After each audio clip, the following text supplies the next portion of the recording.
Hi there, this is Sonia from An Enthusiastic Reader. How are you? Thank you for joining me today as I do a Friday Reads. I haven't done one in a while, and I have quite a few books I'd like to talk about that I've read in the last 3 weeks. And so, first I want to say thank you so much for watching this. Thank you for joining me.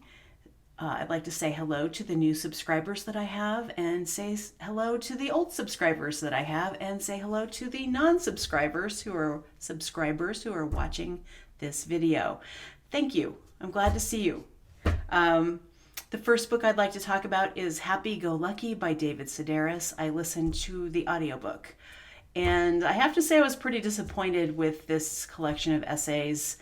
The last one that I read, Calypso, I loved so much. I thought it was really poignant, and he just really dug down deep into his heart to write that book about, having this beach house with his family and talking, telling funny stories about them and his time there.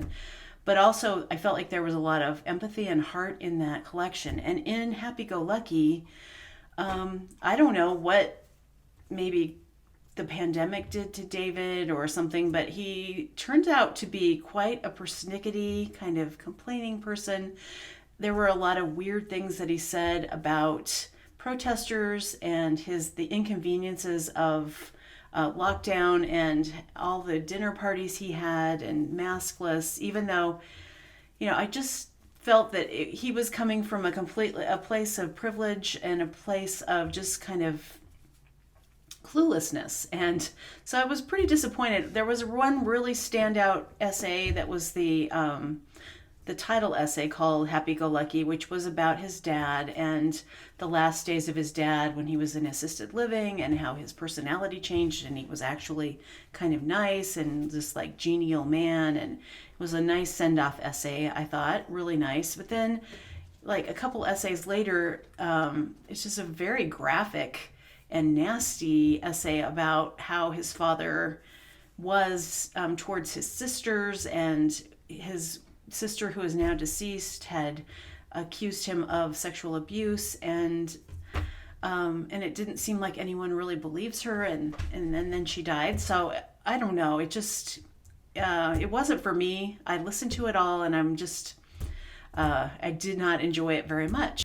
The next book I'd like to talk about is The Story of Lucy Gault by William Trevor. I have never read any William Trevor before this. I will definitely be reading more William Trevor. This is a novella about an unfortunate situation that happens to this girl who's 8 years old named Lucy Gault. There's a lot to this story. I don't really think I can do it justice in a recap, but it boils down to the fact that her father is Irish. They live in Ireland, but he marries an English woman. And because of all of the political troubles between Ireland and England, some people in the town have come to burn down the house of this family because they don't like this English bride there. And the father takes a gun as the boys are coming to burn down the house, shoots one of the boys in the shoulder, and the town people cannot really forgive him, and he knows that they must leave. They have to leave for their safety, and Lucy does not want to go. The little girl, she doesn't want to go. And so through this crazy set of circumstances, they think that she is dead. And I won't say any more than that, but I just have to say the story takes place over decades. It's a very short novel, I think about 220 some pages. So it's very short, but so much is packed into the characters. There are 5 characters that the book actually follows pretty closely, and the parents, and I just don't want to go and spoil it for anyone, but it was fantastic. I didn't really love the ending, but I think that's fine. It didn't take anything away from how much I really enjoyed the experience of reading this family's lives in total. The next book I'd like to talk about is Flight by Lynn Steger Strong. This is a very short novel about 3 siblings and their spouses, and then all of their children, and then another family. This is, again, a very short novel, and it's coming from the perspective of all of these characters. And I really felt that the story itself struggled to contain the personalities of the people. At first, the first 25%, I had to write a chart out to remember who each character was and who they were married to and what other siblings and or in-laws they liked or didn't like. It was really confusing. By the time I got through 25%, then I was able to keep everyone straight, but I thought that was a failing. There was just too much going on in such a short novel, but there are a lot of good themes of family exploration, class, inheritance, sibling love, friendship. I mean, there's a lot going on in this novel. I gave it a 3.5 star book. I gave it 3.5 star rating. Steger Strong's previous novel, Want, I liked, and I thought it worked much better. This it's kind of a Christmas story. It takes place at Christmas, and it was written during the pandemic, and I just felt it was a bit rushed in general. Another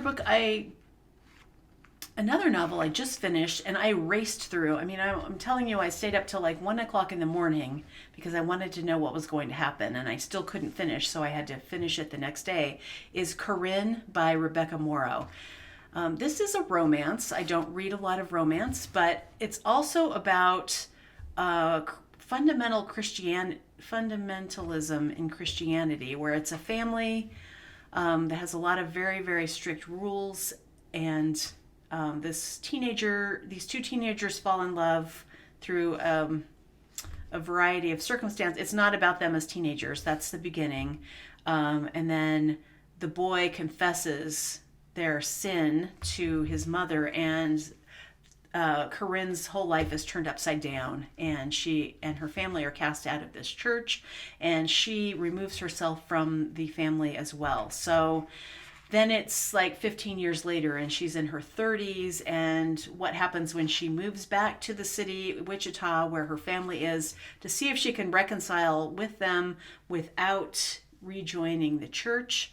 And then she re-encounters the boy, who's now a man, who is divorced, named Enoch, and it is their coming together and seeing if they can work out a relationship while he still wants to go to church and she doesn't want to go to church, and there is a lot of explicit sex, and it's full on a romance novel, but it grapples with some issues that I have never seen before. I thought the writing was fantastic, and the thing is that Rebecca Morrow is a pseudonym, and no one knows who the actual author is at this point.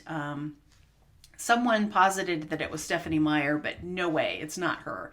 I just don't believe it. It's too introspective. It's too body positive. I mean, there's just a lot of reasons why I don't think it's her.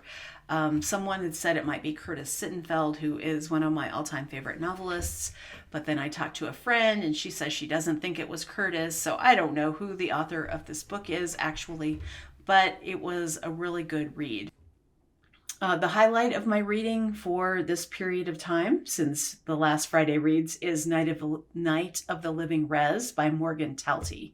And this is a group of connected short stories revolving around a singular character in various times in his life. And it's not chronological, so it'll be a story of him when he's a child, and then a story of him when he's a teenager, and then flipping back and forth through time. But as you read these stories, you get to see the bigger picture of a life that is broken by addiction and family abuse and poverty and living on and off the reservation.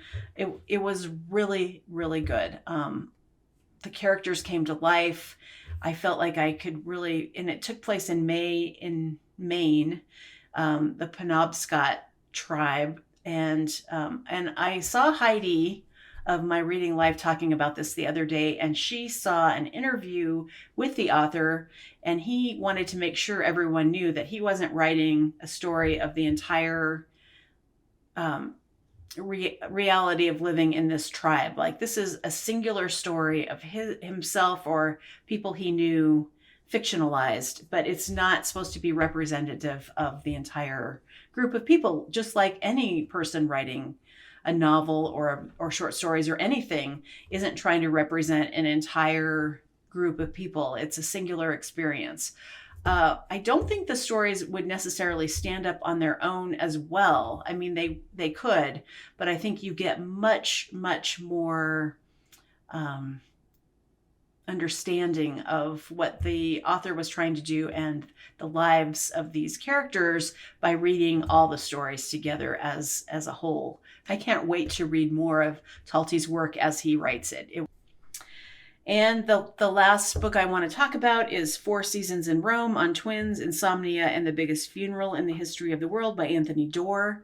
This is a memoir of a very specific 1 year in the life of Anthony Doerr and his wife. He gets a fellowship residency thing to go live in Rome and do writing in Rome, and they have just had twin boys. So it's kind of getting used to being parents, and especially of twins, and being in a completely different culture from what they are used to, completely slower, different way of life. And they embraced it wholeheartedly and took advantage as much as possible to see art, museums, and just experience the culture of Italy while they are raising these babies. And it was pretty light. I wouldn't say there was a lot of like deep introspection, but it was interesting. And he did try to tie information about the history of where they were in the city to what they were learning. And they lived very close to the Vatican, and then the Pope dies. And so the whole world comes to the area right where they are living to report on the death of the Pope and also to mourn him. And so it was really interesting. A pretty lighthearted book that was easy to read in small bites as I went through. So that's what I've been reading. Right now, I have picked up Colony by Audrey McGee. This is really, the writing so far is so good. I'm just barely into it though, and I'm enjoying that. And I don't know what else I'm going to read in December. I'd probably read a couple of mysteries, and I'm just going to try and wing it and enjoy myself this month. I've been working on a side project just for myself where I was trying to recreate. I have a book of Dickens, Charles Dickens' Christmas stories that was published in like 1925. And so I'm trying to replicate the typography and the setup of the book. The trim size of the book is not exactly something that you could get printed now, but I'm just having fun doing that. I have been filming a little bit along the way, and I might do a video. My number one video, my most watched video that I think hardly any of my BookTube followers actually watched, was about designing the interior of a book. I did Chekhov's short stories, and I was going through the entire process of getting the text from Project Gutenberg and then cleaning the text and then doing the layout, trying to figure out the best way it could look, and do table of contents, and just trying to explain the process of how InDesign works a little bit with styles. And more people have watched that video, and it's so I thought maybe I would do something similar with this Charles Dickens book, and I might even print myself a copy from lulu.com, because why not? So I might do a little video about that process and how I could recreate the cover, which I'm not exactly sure how to do yet. So, I mean, it might be like taking a picture of the cover and then, using that image to create the cover of the new paperback version. I don't know. But anyway, been working on that. I've been enjoying the holidays so far. We got to have our daughters came, and so we had a really nice Thanksgiving, and now everyone's gone home and won't be back for, I don't know when we'll see each other again, but sometime next year. And so we're just kind of taking it easy and have a few things going on, and life is good. So thank you so much for watching all the way to the end, and I hope you enjoyed the video. Please leave me comments in the comments section, and I will talk to you very soon. Bye.